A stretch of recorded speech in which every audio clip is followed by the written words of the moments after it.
Сензационно видео показва за първ път летяща чиния в България. Русенски уфолог се надява да провокира желание някой да се вземе сериозно и да докаже или опровергае истинността на документа. За учения обаче летящата чиния е факт и реалност. Младежи заснели част от пътуването си към Девин, но когато изгледали видеото, с изненада видели прелитаща летяща чиния. Изпратили заснетото до българската уфологична мрежа. Иван Лазаров разказва, че уфолозите са самотници, защото малцина им вярват, а мнозина им се подиграват. Решил, че е шега, все пак изгледал видеото. Филма беше разложен на кадри. За секунда и половина минава нещо, казвам нещо, което никой не може да обясни.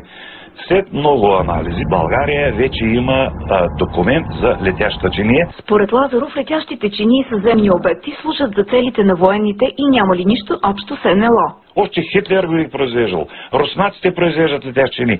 Сега и китайците. Кой беше този умник, който обърка летящи чинии, НЛО, извънземието в една амалгама? Това са глупости. Пуснал сензационното видео в интернет.